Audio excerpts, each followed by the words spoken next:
So hello and welcome to season 4, episode 12 of Conservation Conversations with BirdLife South Africa.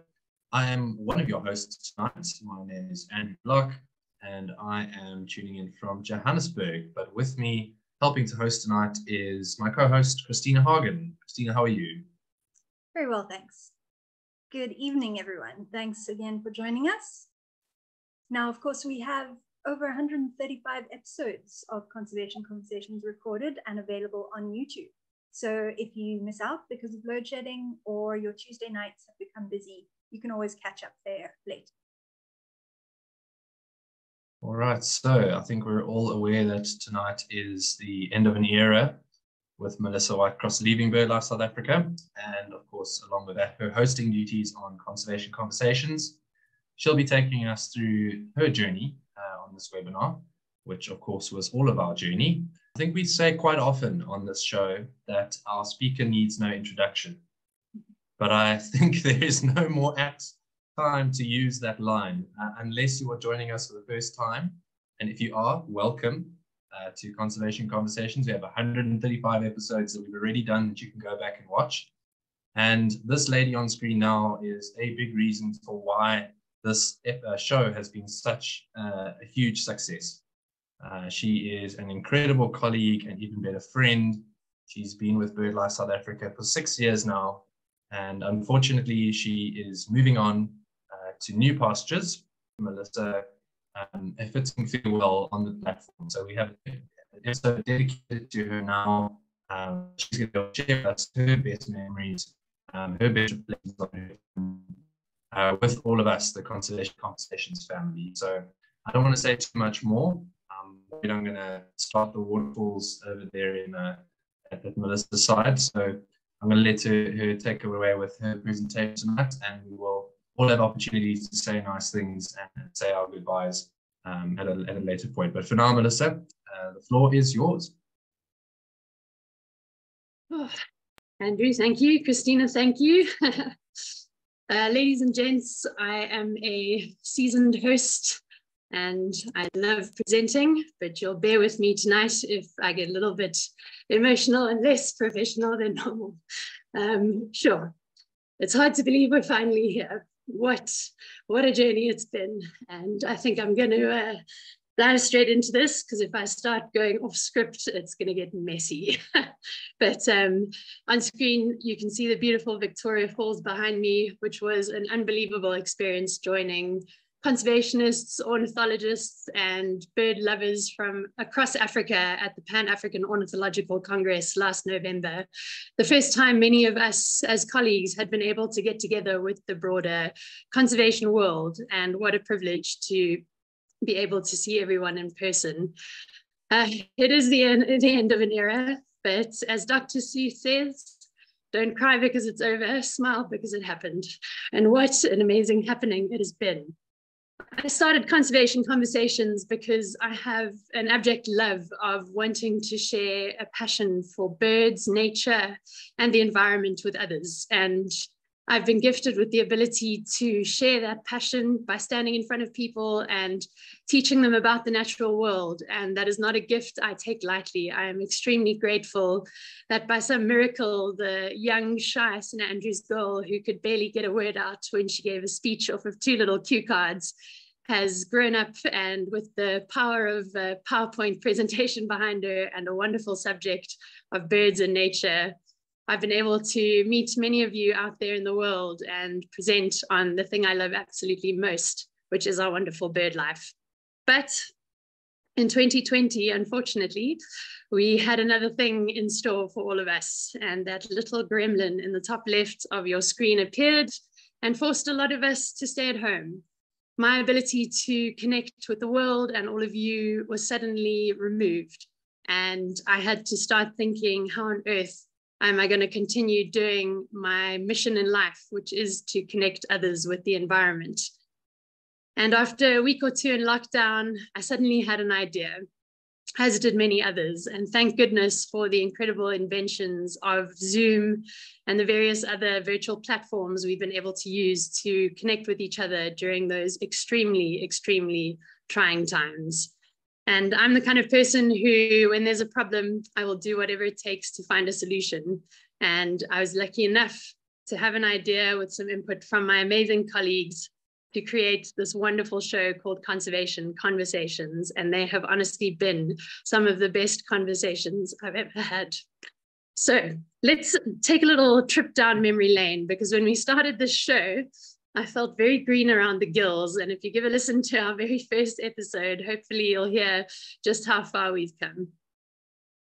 Thank you everyone for joining us for our very first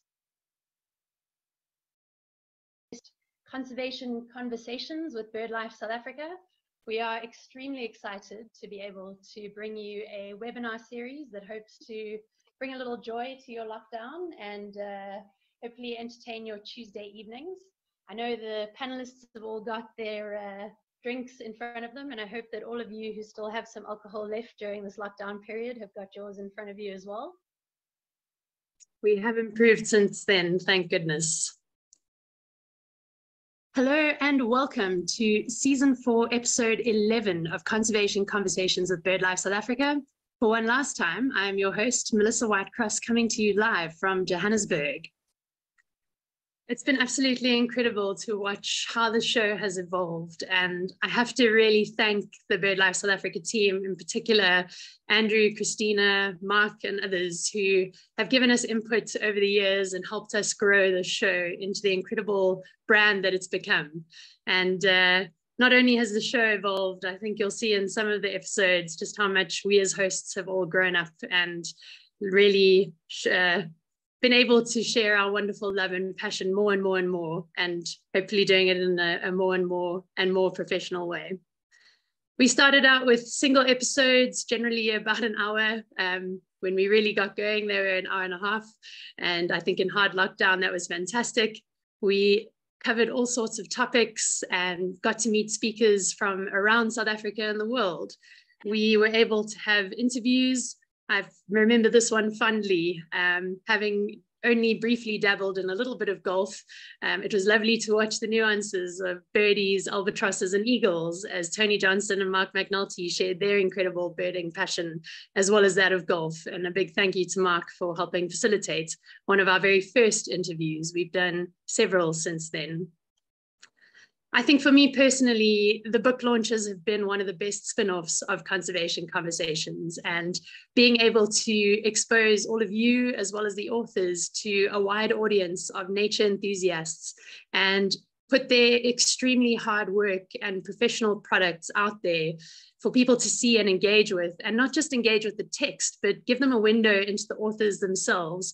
If you see up in the top left there, we've got Lee Guttridge and Kersey, who were just such wonderful people to chat to. Their knowledge of the bushveld and their understanding of tracks and signs, and not just those of big and furries, but our feathered friends, was a really, really fun and exciting show. And with all of these highlights, I'd encourage all of you to go back and watch these episodes. It has been such fun walking down memory lane and relearning so much of what has been shared. We've done LBJs, we've even launched some of the incredible field guides like the SAST 5. And all I can say is a huge thank you to our partners at Jacana Media, in particular Carol Broomhall and Shay Haydenreich, who were phenomenal at bringing us author after author to showcase on the show and on some of our spin-off episodes. And a massive thank you as well to Pippa Parker and Belinda van der Merwe from Straight Nature Club. It has been a wonderful, wonderful journey to share these books and learn more from these incredible authors. We also did a few little different things on the show. Often BirdLife South Africa has these wonderful events, and the likes of Owl Awards, Flufftail Festival and Bird Fair all spring to mind. Events we would typically do in person, but thanks to COVID, we had to adapt.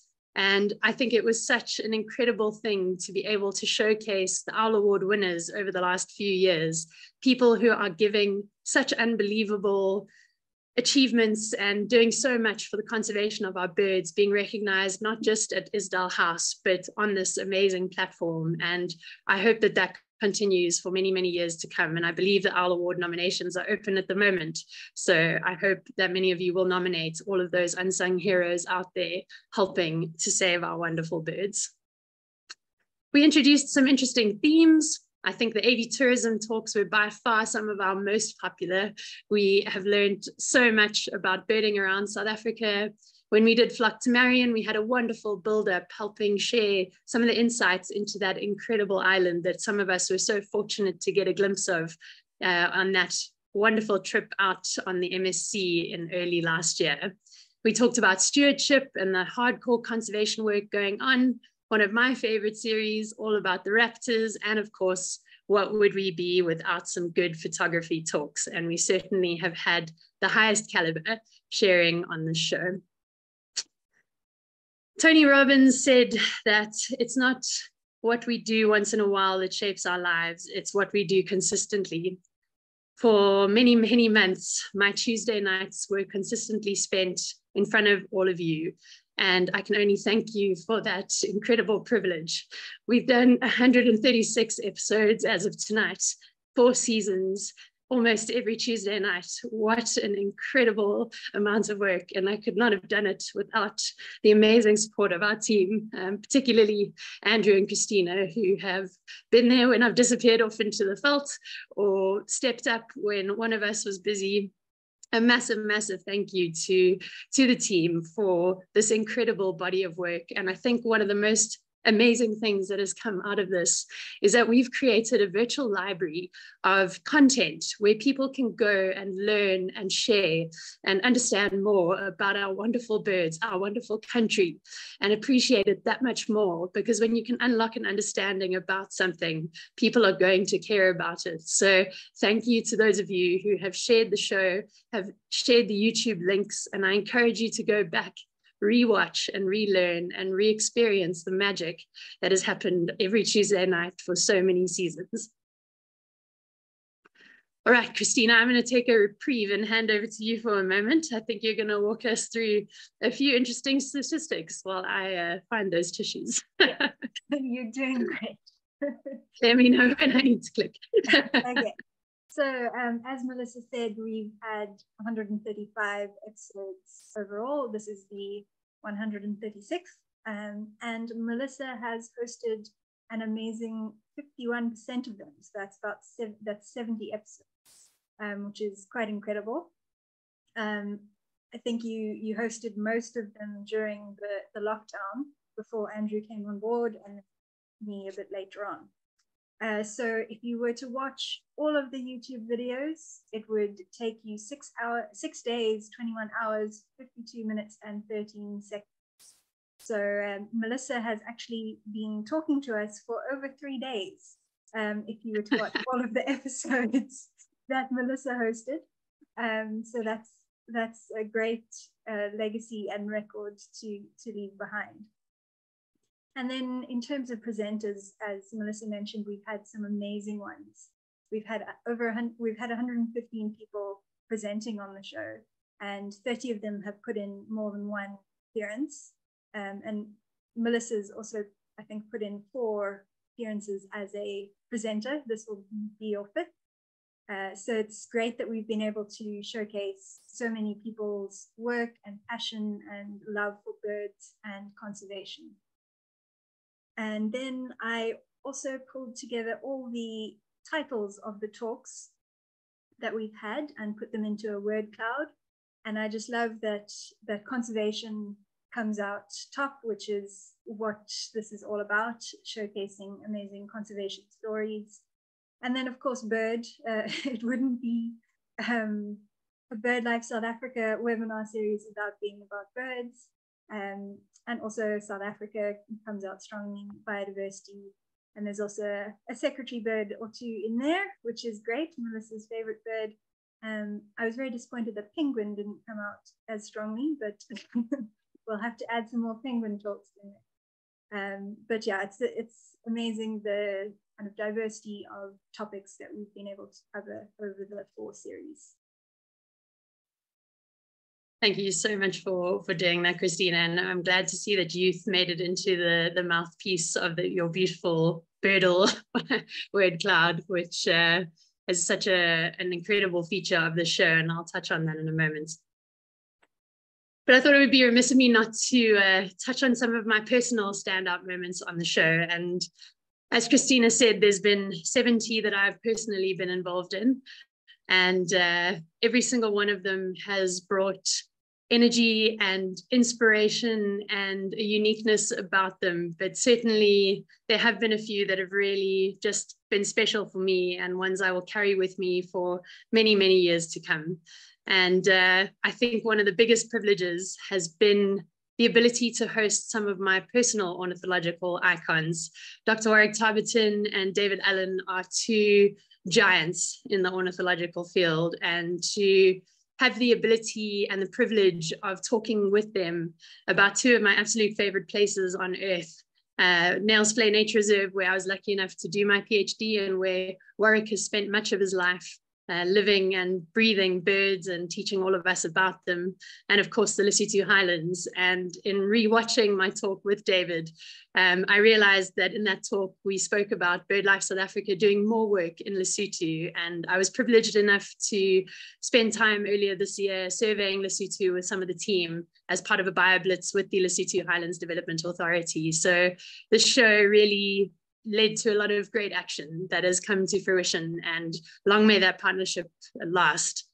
We were very, very lucky to explore some of those incredible high altitude areas. And those of you who have not been out to Lesotho, when you're going, let me know. I'd love to go back. What a special country, and some really, really special birds. And we even managed to find a secretary bird. I sadly didn't see it, but Cassie Carstens, our new secretary bird officer, is clearly well poised, because he managed to find one up there. So what a special moment. And I will treasure my time with both Warwick and David for many, many years to come. And I thank them for their incredible contribution to ornithology at large and to conservation. Some of my other personal heroes, and when I interviewed for the Landscape Conservation Program Manager position back in 2019, they asked me that very question: who is your personal conservation hero? And the likes of David Attenborough and Jane Goodall spring to mind immediately, but I said Dr. Lucy Kemp, because I've had the privilege of working closely with her to try and save those absolutely charismatic, wonderful birds, the southern ground hornbill, and I've learned so much from her, and have just been in awe of the incredible conservation program that she has built up at the Mabula Ground Hornbill Project.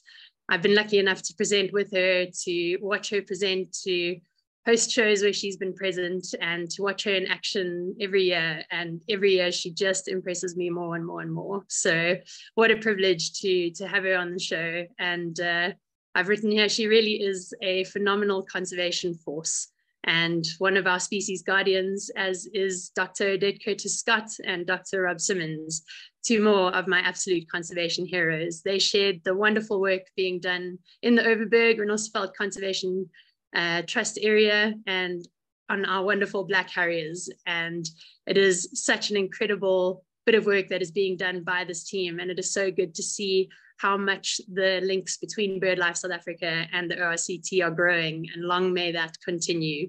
I'm very, very excited to be moving down to the Overberg region, and have been lucky enough to be invited onto the board of the ORCT, and I look forward to working with them to continue protecting our beautiful Renosterveld. And thank you, Odette, for the incredible opportunity to work more closely with you.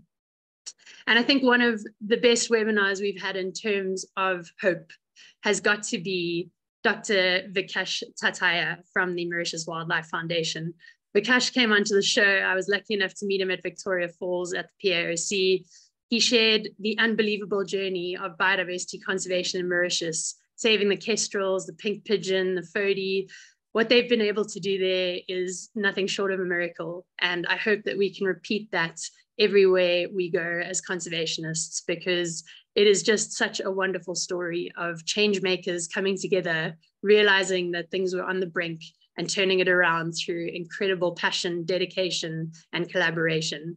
So I thank all of them for their incredible insights, passion, and the great work that they are doing. And may they continue to give us hope as we move in these very uncertain times.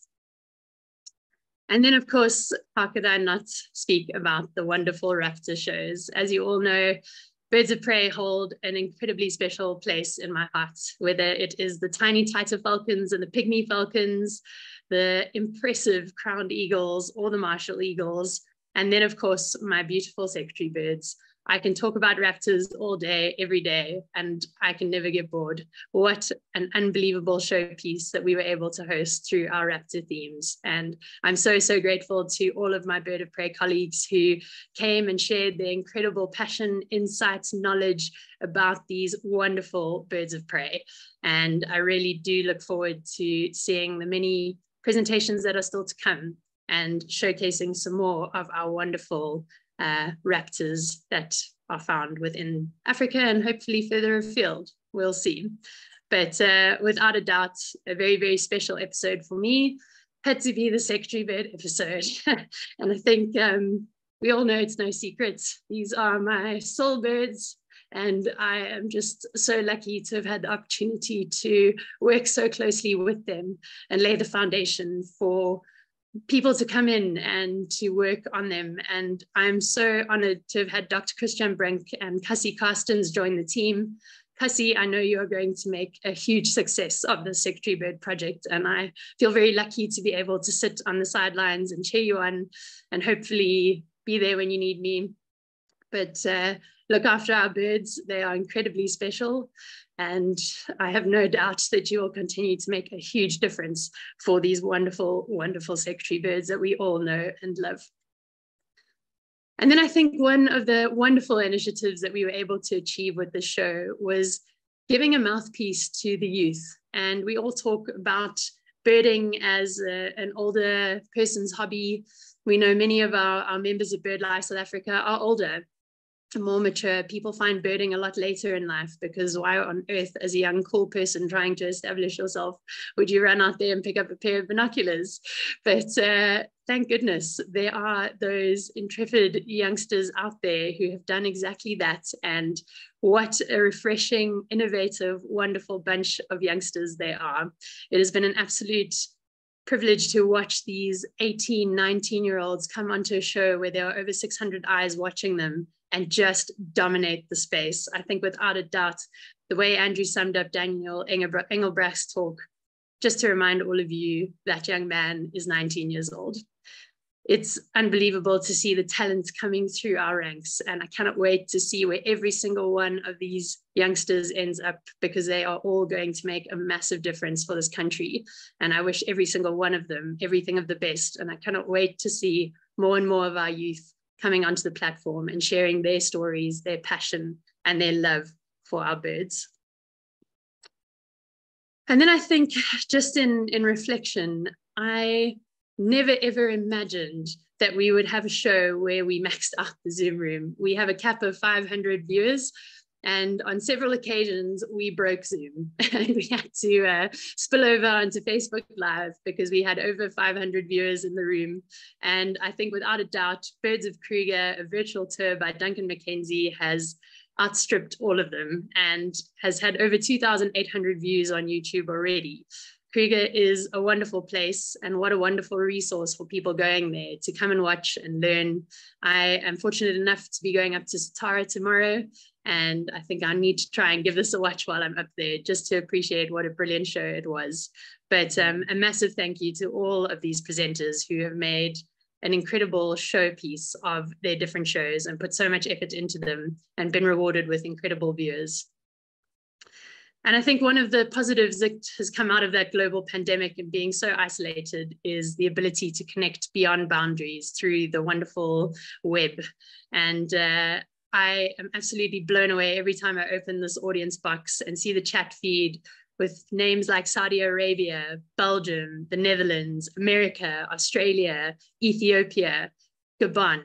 I cannot believe where the show has gone. And to every single one of you tuning in, whether you are sitting in Johannesburg, Cape Town, or Brazil, thank you for making the time to connect with all of us as a part of this wonderful global family. It has really been absolutely phenomenal. Hello and welcome to Season 3, Episode 19 of Conservation Conversations with BirdLife South Africa, our 100th episode overall. What an awesome privilege to have been able to share 100 Tuesday nights with all of you. Our 100th episode was a major milestone, and I think we could not have had a better presenter than Dr. Anton Wolfhard sharing what is undoubtedly one of the most audacious and ambitious projects BirdLife South Africa has ever taken on. We are going to get rid of the mice on Marion Island, and I have absolutely no doubt that Anton, Mark, and the team are going to do it. And I wish them absolutely everything of the best in that endeavor. And I hope that we will be showcasing just what a success that project has been on Conservation Conversations in a year or two. Now, I'm going to play a little video clip. It's about 5 or 6 minutes long, but I think in summary of my highlights, this moment was one of the most standout moments I could ever have experienced as a host of the show. And I hope you all enjoy the magic that is Val Thomas. Your love for trees is kind of infectious. Thank you. One of the discussions we had is about how others can learn to love trees as you do, and as Melissa and I do. And like many people, love birds. And that's a challenge for us, because birds are relatively easy, I suppose, because they're colorful and they're charismatic and they're noisy. But it's not necessarily the case for trees. And this is the discussion you and I've had over the last couple of years as well. And I think it's one of the challenges we've given ourselves is, how are we going to change the attitudes of people for them to love trees as well as they do other components of our country's biodiversity? You've thrown me right into the heart and soul of what I've been thinking about, preparing myself for this chat now. I mean, I'm happy to talk now till tomorrow. And I think that in essence, one's looking at a very interesting dynamic. Birds are active, doing things, and they're doing the kind of living things we understand. They're mating, they're eating, they're sleeping, they're protecting their young. So intrinsically deep inside ourselves, those are things we understand. Trees are different. You almost need to reach that point where you start to understand the immensity of trees and the totally extraordinary role that they've played for humans. I happen to have quite a deep spiritual belief that we carry within us the genes of earlier people, and we've got memories that sort of go back a long way. And one of the things that intrigues me about trees is that because stones, rocks don't deteriorate, and because iron doesn't deteriorate, we've looked back on our history and we call ourselves the Iron Age people or the Stone Age people. But really, I believe the truth of it is that our entire civilization was probably initially started with wood. But of course, there's no evidence, because wood doesn't last all these millions or hundreds of thousands of years. I really believe the very first thing that led to our civilization was when we became bipedal and someone picked up a stick and they used it as a tool, either to dig out ants or to clop their neighbor on the head to take the woman away, or for what, reach up and knock down some fruit. And so then just became this incredible relationship with trees for weapons, for food, for medicines, for shelter, for vehicles, for utensils, ultimately for boats, for musical instruments. I mean, any part of our living that we do, you can think how trees played a part. I think a lot of my own deep passion for this is that we are so fortunate here in South Africa, and particularly, the Lowveld is the epitome of it. This is where, not here, obviously it was further north in Africa, but essentially here in Africa, we are aware of and can get in touch with virtually the identical circumstances that our earliest forefathers and foremothers experienced. These were the snakes, these were the lions, these were the leadwoods, these were the sycamore figs. Obviously, a couple of 100,000 years back. And it's the only place on this whole planet where you can immerse yourself and say, this is what it was like to be a mother raising a child in this landscape with these threats, this heat, this food.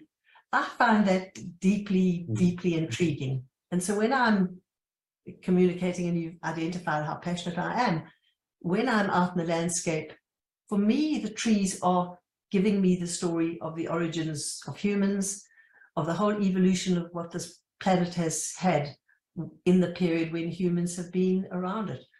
And I think that ultimately it's that kind of thing that makes trees intriguing. Trees don't mate, they don't reproduce, they're always there. Once you know the leadwood's there, it's going to be there next time. So it's about deeper and subtler things of the relationship with the animals, the relationship with the birds, the insects. There's a lizard going up, where's it going to, what's it doing? And then about this deeper relationship with humans that goes back so long, all our medicines from local communities. And I think once you start getting in touch with those feelings and that awareness, it just becomes automatic. You want to know their names, because if you don't know their names, how can you know what role? You don't know if it's a hardwood or a softwood, if it's an edible fruit or not an edible fruit. You just get driven to find out more about the depth that they have played in our lives. I think in a funny way, birds are more fun. But I think for me anyway, trees offer a very deep spiritual sense of connection with the planet. So absolutely, I love that sentiment that you spoke about, of that sort of coming home to our ancestral grounds. I've always, whenever I go to Kruger, I always say to the gate guard as I arrive there, I'm home. It is a deep connection, as you said. I never really thought about the fact that it is that ancestral knowledge that we carry in our souls, that we bring with us. And I think that's just such a beautiful way of looking at it, Belle, and you're absolutely right. And I think it's great to see the uniqueness of trees, but as you say, therein lies the challenge, and one really has to alter the perception and the filter with which you look at the bushveld to unlock those intricacies and understand the reasons for the giant marula, as you say, sitting on top of the granitic hill, or the sycamore fig that dominates that beautiful riverbank. It's a beautiful tapestry of patterns that is a language that can be unlocked and spoken if you spend enough time learning it, and spend enough time with people like you who can help unlock that for people. And just sitting here listening to you as an already converted tree lover, I'm sure there's hundreds of people in the audience tonight thinking, wow, I really, really need to spend a bit more time looking at these green blurs that I drive past so often and don't take the time to look that little bit deeper at. What an incredible lady, and a huge privilege to have Val on the show, sharing her wonderful love and knowledge about our trees. It's time for some techno gremlins discussions, and Andrew, Christina, I don't know if you guys were going to join me for this chat, but maybe some of the techno gremlins I've encountered over the years, and possibly the very first major techno gremlin we experienced on the show was on the 5th of May 2020, when Dr. Lucy Kemp mid-speech disappeared. And thank goodness it happened to be on a section of her talk that I was well familiar with, and I hopped on and carried on until we could get Lucy back into the Zoom room. I had to do the same thing on one of our Flufftail Festival talks, and to say that we were winging it would not be remiss in this moment, but it certainly has been an interesting experience dealing with the techno gremlins. Before I share some of my other ones, Andrew, Christina, how about you guys? What have you experienced on the show that's made you panic? For me, I mean, it doesn't matter how many episodes we've done, new things seem to always crop up. We have to be incredibly adaptable and flexible, and hopefully all of you listening don't realize half the time that it's going on. But there always are. I mean, even now Christina's on a makeshift internet connection just to be with us tonight because her internet wasn't working. My Outlook froze this evening and Christina had to WhatsApp me a link to join. So, you know, things go wrong all the time, but we've worked together as a team to overcome them. I think that's been one of the most important things. It's not a techno gremlin, but something I thought I'd share is always before I present, you get the nervous bladder, and then there's 3 minutes to go before you start the presentation, and you in your head how long it's going to take to sprint before you have to go live. That's also something you have to deal with. Absolutely. Christina, how about you? Well, just I think you're probably going to mention it later on, but about Lucy Kemp, techno gremlins seem to plague her talks because apparently Facebook doesn't like the word hornbill, and it wouldn't let us stream live on Facebook when you were hosting, and I quickly was able to jump on and try and sort it out. Apparently it was deemed as inappropriate content. But yeah, thank you for that rescue. yeah, it's been great to have our little WhatsApp group. You can just quickly send an SOS message and know that someone will come to your rescue. Absolutely. It's been magical having this team kind of backing each other up as we move through. And certainly I was once in the middle of a Q&A session and my Zoom crashed. And thankfully we were speaking to quite a verbose speaker who enjoyed giving lengthy answers. And by the time I managed to get back in, they were still going. So I don't think anybody even noticed that I vanished for 2 minutes. But yeah, some real panic-inducing moments. But it's been wonderful. I remember one night I was about to start the Q&A session and the Q&A feed vanished. So we had to wing some of the questions because I didn't really have a script to follow at that point. So it's all these little things that trip up in the background, but hopefully nobody in the show notices and everyone enjoys it. And that's what matters.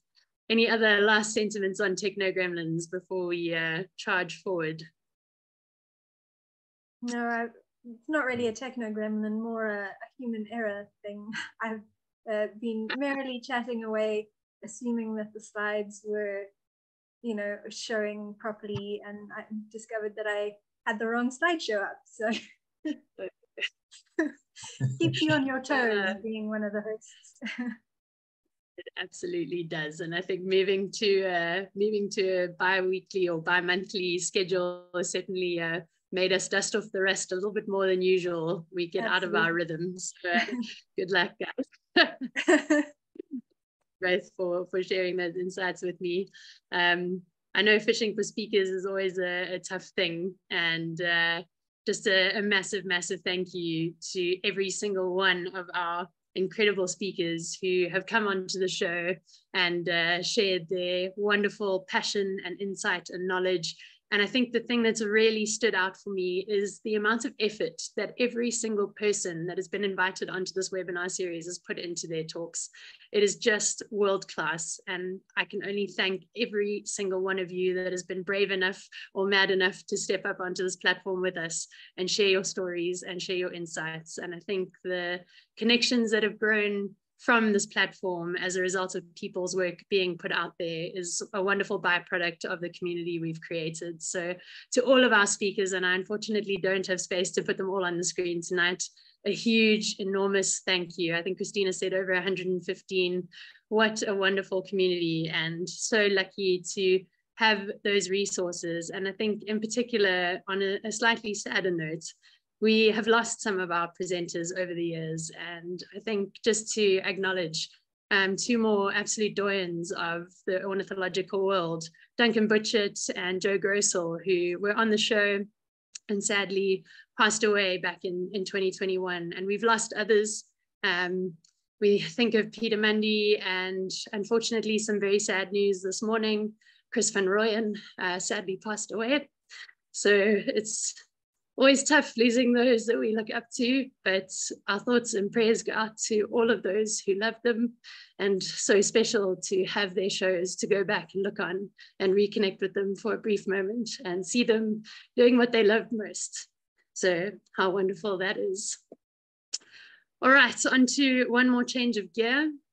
My highlights at BirdLife South Africa. I've had a relatively short career, 6.5 years. I walked into BirdLife South Africa in January 2017 as a bright-eyed, bushy-tailed, extremely passionate intern ready to change the world. It's been an amazing journey since then. I landed my absolute dream job after a year of part-time interning, which very quickly became full-time interning. And I was lucky enough to be the Raptor and Large Terrestrial Bird Project Manager for 1.5 years, before stepping up to manage the BEAST program, as it has been fondly nicknamed, the Landscape Conservation Program. And I've done that since 2020. It's been wonderful to get up close to these incredible birds, privilege to do research, to try and understand them so that we can better conserve them is not lost on me. And I think it's been unbelievable to have the opportunity to work so closely with these incredible threatened species. And Craig Nattrass on the screen there has played a huge part in my development and my training. And I'd just like to personally thank him for the role he's played in shaping me as a ringer and a researcher, and just for being a wonderful friend. So thank you, Craig. Oh, the adventures. My mum handed me a book when I turned 18 by Dr. Seuss that said, "Oh, the places you'll go." And oh, the places I've gone. BirdLife South Africa has opened doors for me I never ever thought I'd have the privilege of walking through. From helicopter rides through the Blocq River Canyon looking for tiger falcons, to walking barefoot in crocodile-infested rivers of the Luvuvu River in northern Kruger, to riding my bicycle alongside Phil Liggett as baobabs and mapanis rolled by as we did fundraisers for the incredible IBA program, adventuring with my two compadres, talking about Bomdia and Vida de Parsaros in Mozambique. Linda and Andrew have been two of my absolute adventure buddies, and we have crossed some amazing paths through Africa together trying to save our birds.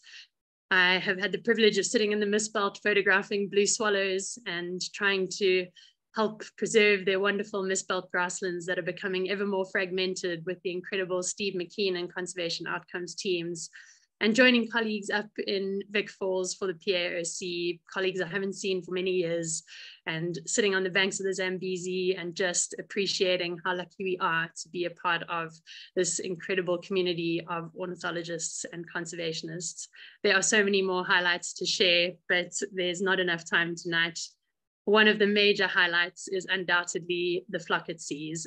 I've been privileged enough to be on every single one of the MSC trips, right from 2013 to 2017, and finally, what could have been better than Flock to Marion, and traveling out to that unbelievable island, getting a glimpse of those unbelievable seabirds that so few get to encounter. And I think anyone who is lucky enough to be standing on those decks on the 27th of January will share with me that Albatross Thursday was a life-changing moment.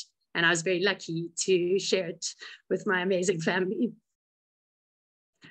And then Ethiopia, a country I never thought I'd get to, but thanks to that little unicorn on the right-hand side of the screen there, that critically endangered white-winged flufftail managed to put myself and Robin Killane and Caroline Howes onto a plane out into the middle of nowhere in Ethiopia. We walked through to the Berger wetland, a 1.5 km trek. I was so sick, I curled up under the one and only tree in the wetland after having lost most of my breakfast, lunch, and dinner from the previous week with terrible food poisoning. But we were there to achieve one very important mission. And that mission was to rewrite the history books and record the very first call of the white-winged flufftail. And we did that. And that was the photograph we took after capturing the very first audio footage of this incredible species. And Dr. Carl Lloyd has picked up that legacy and is doing phenomenal work. And it was such a privilege to travel out and be part of this wonderful bird's journey. And thank you, Malcolm Drummond, for the incredible foundation you have laid. And just look at what this bird has achieved. Flufftail festivals, research, conservation, supporting our wetlands and our water birds. Well done. And I think one of my final highlights has got to be the recent Flock to the Wilderness. What a high to finish on for me personally. A lot of time, sweat, blood, tears went into organizing this fantastic event. The first where we were able to get many of South Africa's birders back together after being separated for so long.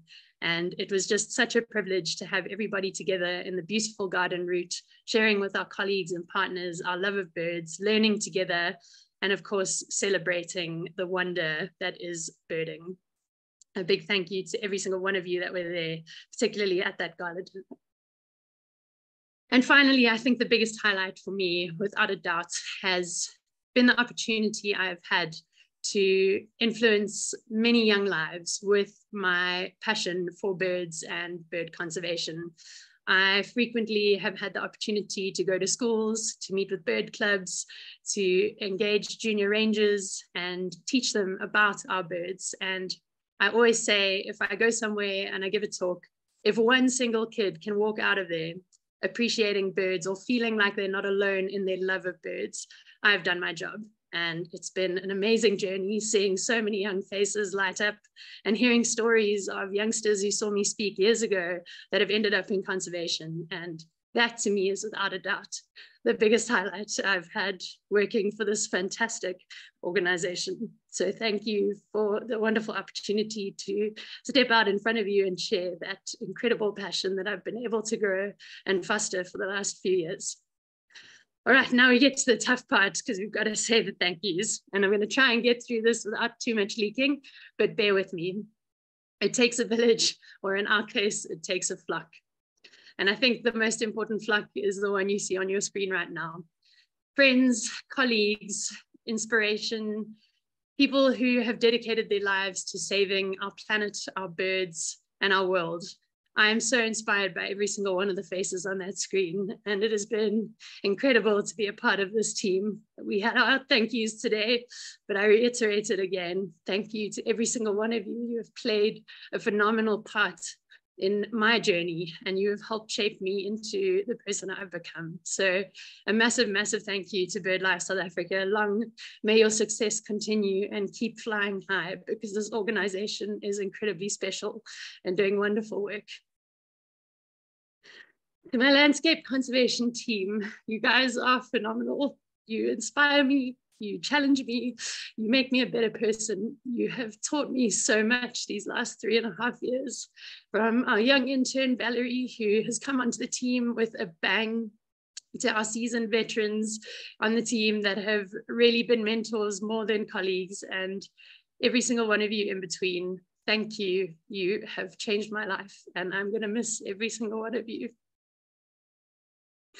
In particular, this lady right there, Linda van den Heever, who will hopefully be Dr. Linda van den Heever in a month or two, has walked this journey with me from day one. She was part of the interview panel with Hanneline that decided this crazy PhD student who was applying for an admin position part-time was going to be the right person for the job. And Linda has been by my side ever since. We have sat on top of cliffs watching vultures. We have walked canyons looking for storks. We have driven hours and hours and hours across South Africa in search of vultures and inspiring people to make their areas vulture safe. What an incredible lady. You have been my wingwoman, and I can only thank you for the amazing adventures. And I know our friendship will go for many, many more years. Thank you. To my co-hosts, that man right there joined me on the show in September 2020. Andrew, you have been such a phenomenal friend. Your passion and your dedication for birds and birding and your leadership in growing the AV tourism space is second to none. It has been such a privilege watching you grow, and I look at how young we were in that photograph and how much we've grown over these last few years.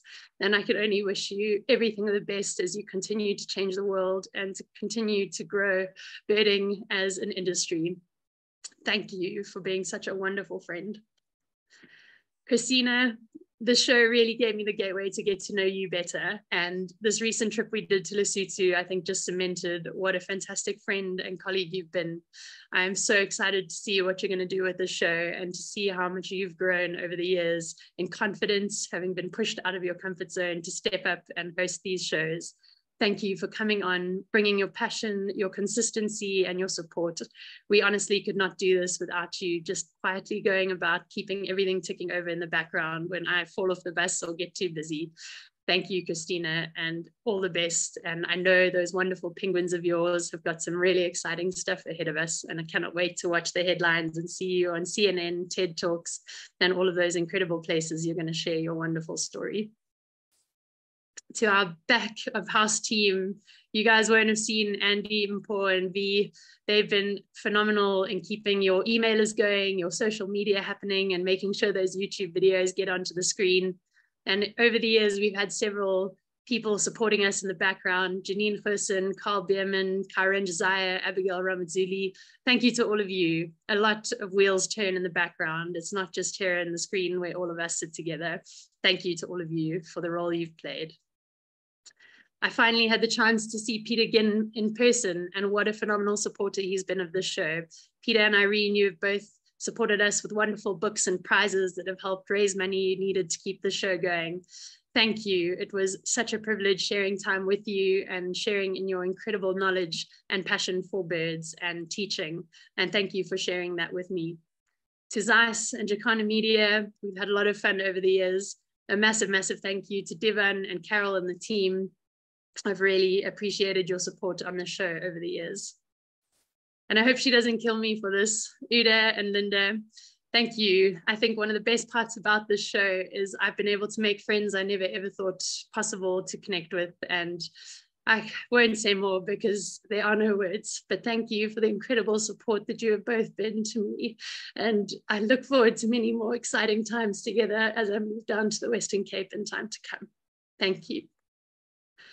And to all of you, my wonderful audience, I very seldom get to see your faces, and so many of you have come up over the years and said hello, and what a wonderful thing to have.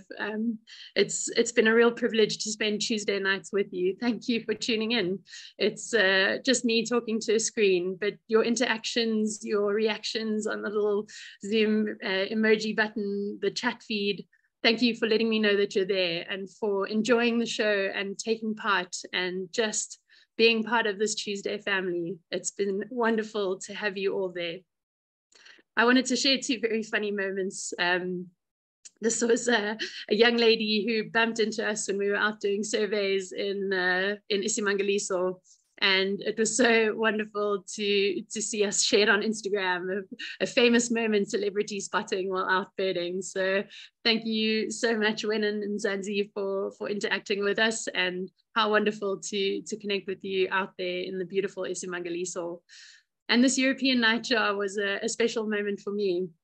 My mum and I were supporting the Kruger Challenge earlier this year at Bapani Camp, and we'd been shown a beautiful European nightjar roosting near the restaurant. And I was standing taking pictures, and a young family walked past, and please forgive me, I cannot remember your names, but I shouted to my mum and said, "Oh, don't you just love this bird?" And the mum whipped around and said, "Are you Melissa?" She said, "I'd know that voice anyway." So how wonderful that you could be anywhere and suddenly get spotted. And just to all of you who've come over and said hello, thank you.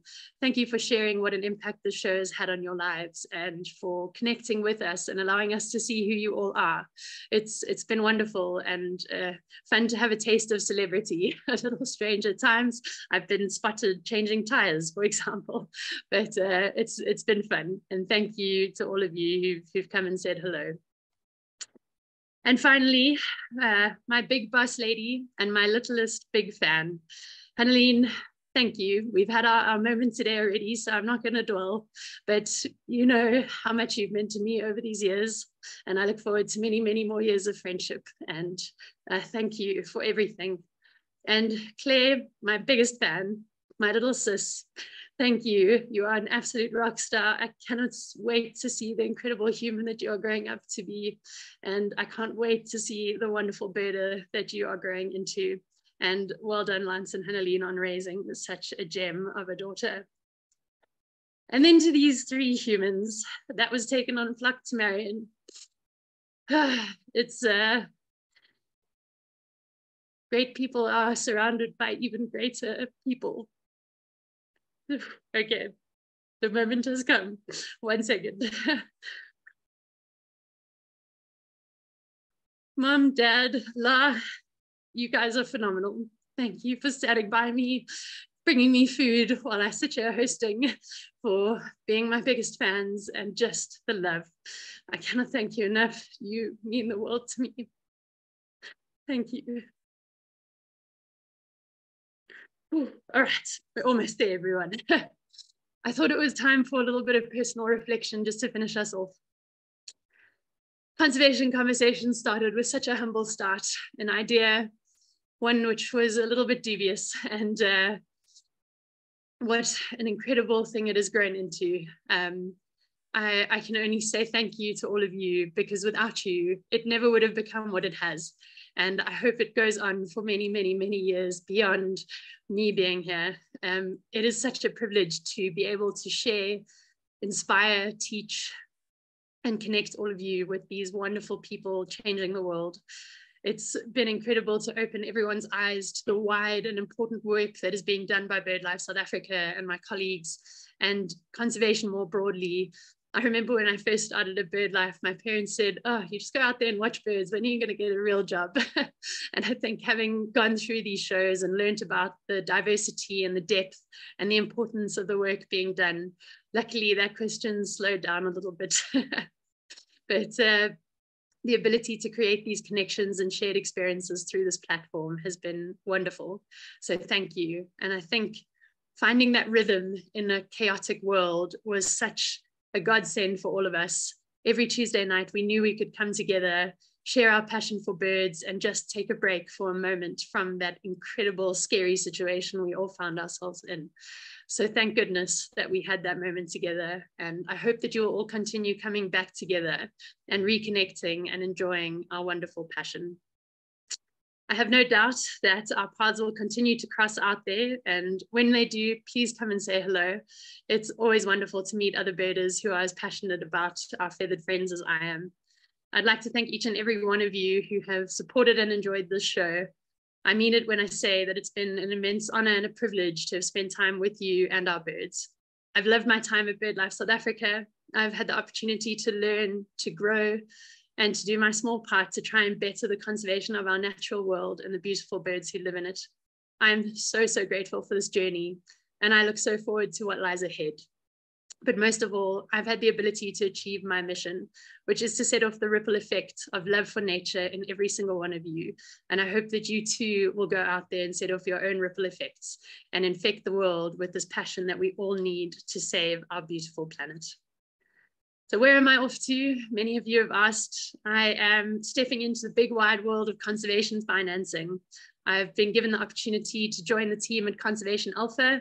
We'll be looking at protected area financing and strategic management for our natural spaces. So a little bit different, a very important realm. I'm going to have a lot to learn, but on the occasional weekend, I will always come back to our birds.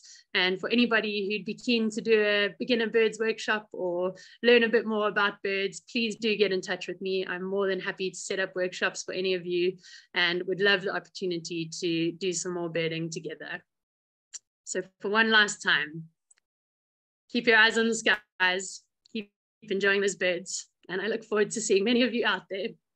Thank you very much. Ooh, Andrew, Christina, you better get back in there. Well done, Melissa. You held it together so well and still delivered an amazing presentation, as you always do. And your passion just really shines through for everything that you do, especially birds, and communicating about conservation and nature. It's very hard to know what to say for that, but thank you for sharing the journey with us, the highs and the techno gremlins. Thank you for creating this platform for us all and allowing me to step into this world and, as you say, out of my comfort zone at times, but into a space that I think is so well loved and makes such a difference in people's lives. It's been an amazing privilege to be able to share the screen with you. So thank you. And I know that yeah, we'll continue to see you. We'll probably have you back on the show in future, and I'm very excited that you're coming down to the Western Cape, and I hope to see more of you in future. So I'm going to ask everyone not to go anywhere because we've been a little bit sneaky. Melissa doesn't know this is coming. Good evening, everyone. It's been an absolute pleasure for me to watch Melissa's impressive progression in her career, especially during the more than half a decade that she's been working for BirdLife South Africa.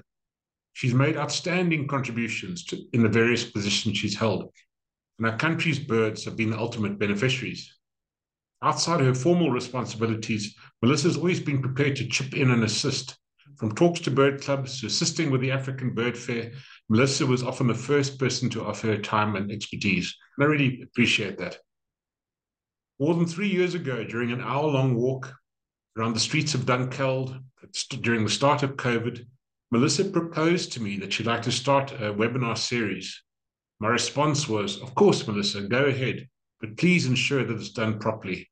And properly, it certainly was done. Congratulations to Melissa on more than 3 years of the very professionally run Conservation Conversation webinar series. These webinars have created a massive amount of awareness about birds, birding, bird conservation, and BirdLife South Africa. Very well done to you, Melissa. And I really look forward to watching your career progress even more to greater heights in future. Thank you. Hi, everyone. It's really lovely to be with you all tonight and to share just a few thoughts on a very special person, on Melissa Whitecross. So our paths crossed in a professional manner when we interviewed Melissa for internship starting January 2017. As Melissa walked in, I basically left as I went on maternity leave and only returned around mid-year. But by the time I got back, I already realized that we could never let this lady go, and her extraordinary ways and skills and her love for birds were just a brilliant fit for BirdLife South Africa. So we then appointed Melissa as our raptor and large terrestrial bird project manager. This was in a way a dream job for Melissa at the time, given her interest in raptors and also specifically secretary birds. Again, Melissa was a shining star and her competence was just remarkable. Her time as raptor and large terrestrial bird project manager was actually short-lived, as we asked her to act as landscape conservation program manager from mid-2019, the position she's filled at BirdLife South Africa up to now. So Melissa has been my wing lady for more than 6 years now, and for that, I will forever be grateful. It's been a privilege to get to know her professionally, but also on a more personal level. And the memories of especially the times together outside the office will always be treasured. So Melissa is a highly successful individual and a role model to young and old. So I've taken the opportunity to link some of her personality traits to her name. Melissa has got a magnetic personality and she's absolutely well liked by everyone. She excels in everything she takes on. She's a natural leader, highly intelligent, with an inquiring mind, and one of the strongest ladies I know, competent across so many diverse skill sets, including her remarkable ability to deliver presentations, as you all know. And then we cannot overlook just her adventurous spirit and a fun approach to life. Well, this may be a professional goodbye in a capacity at BirdLife South Africa. I know that our paths will cross again and it will remain connected, in fact, and that you will always be a dear friend to me. I wish you all the very best, Melissa.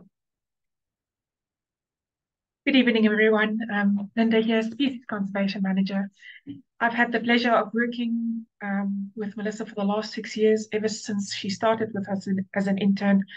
And it quickly became very clear that this was a special girl, and she has not proven us wrong since. Melissa, it's been an absolute pleasure working with you in the last couple of years.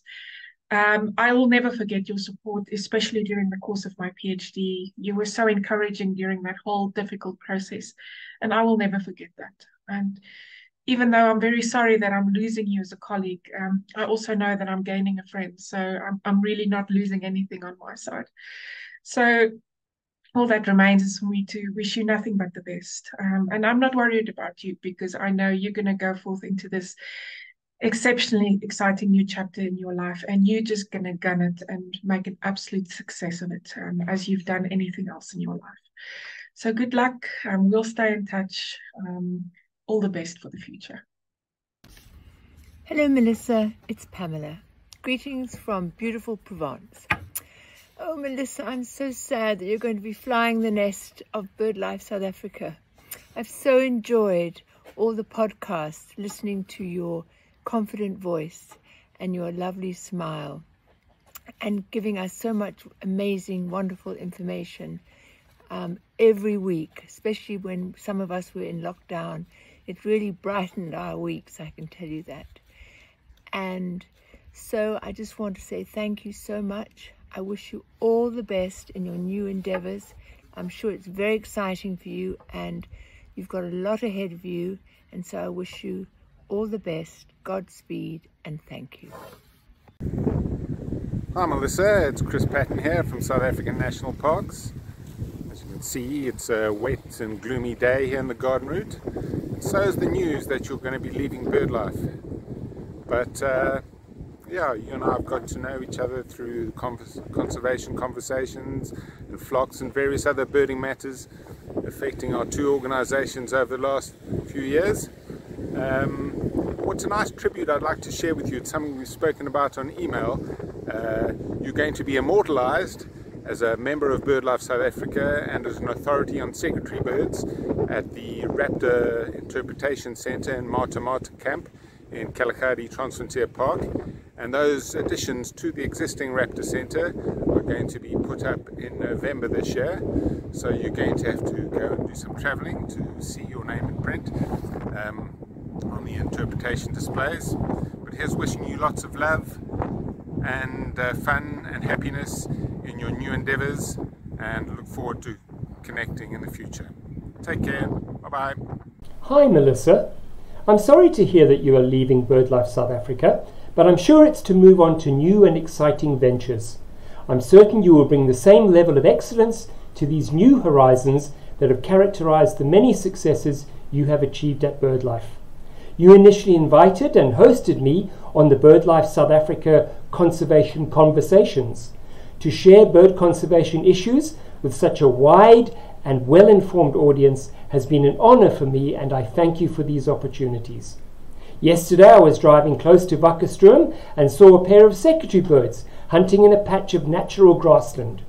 They reminded me of you and your groundbreaking work on this and other threatened bird species. I'm sure my future sightings of secretary birds will bring similar fond reminiscences to mind. All the best with your future challenges. Melissa, it's David and Karen Lawrence. Talking to you from Madikwe, but we're the ones who normally sign on as David and Karen from Dunkeld, up the road from Istel House. We're going to miss you greatly. We've so enjoyed the many, many months of very, very interesting conversations. You've introduced us to the wonderful work that we do in BirdLife, and you've also introduced us to a number of very, very interesting people.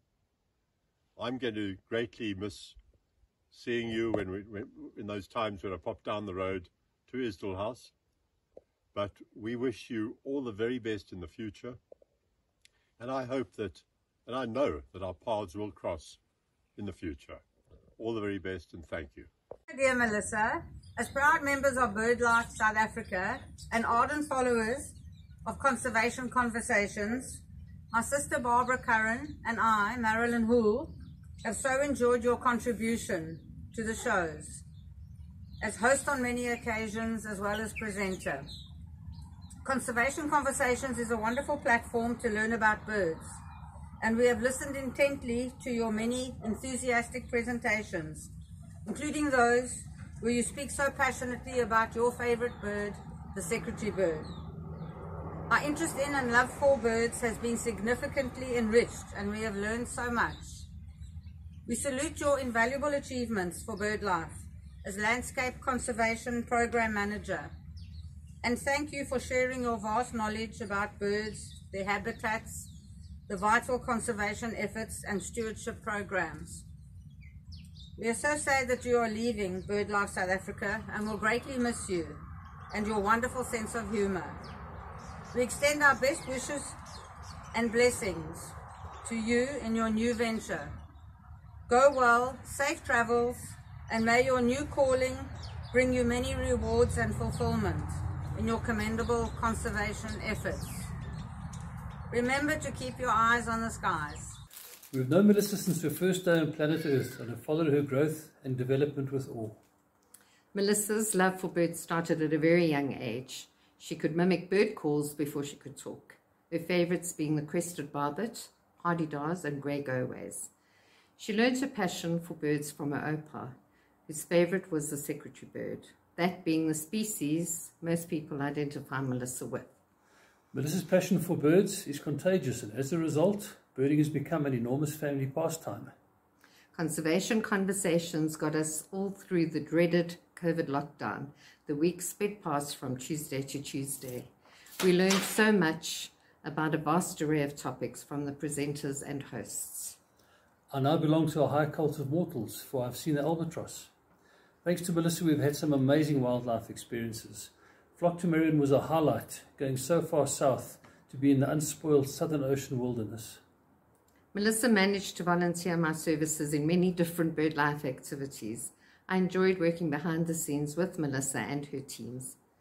Willie's have just launched a new range of fluffies. One is the secretary bird to add to her collection. We are so proud of you and the difference you have made in so many areas. Dr. Melissa, we wish you well in the next chapter of your conservation career. Thank you. Right, so Melissa, if you're still with us, I'm gonna. Goodness of playing, and I'm subbing. Yeah, I'm sorry we did that to you, but I also want to have my say.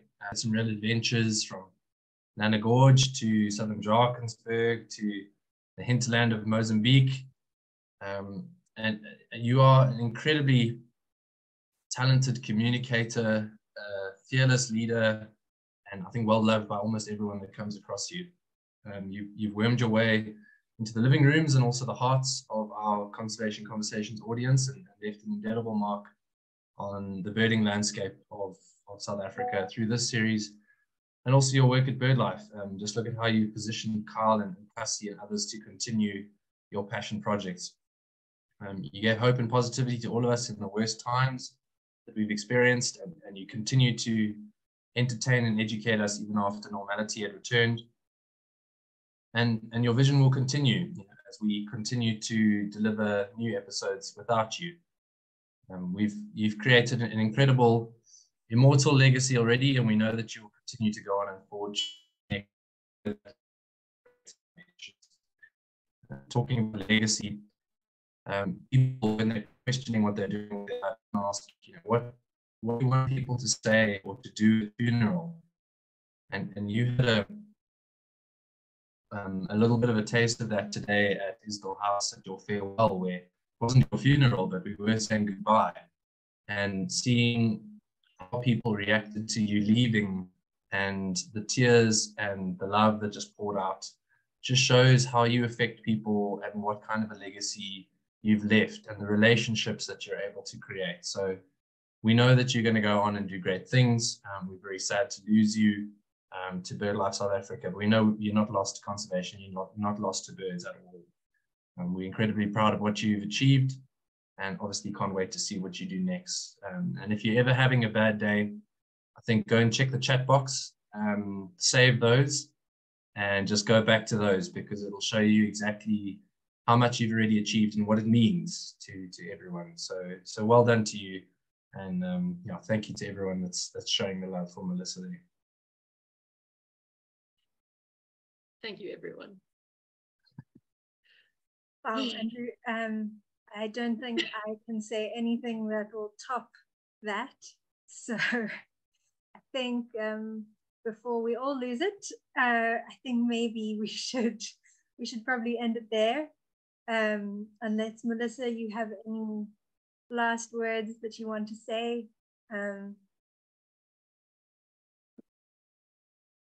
What an outpouring.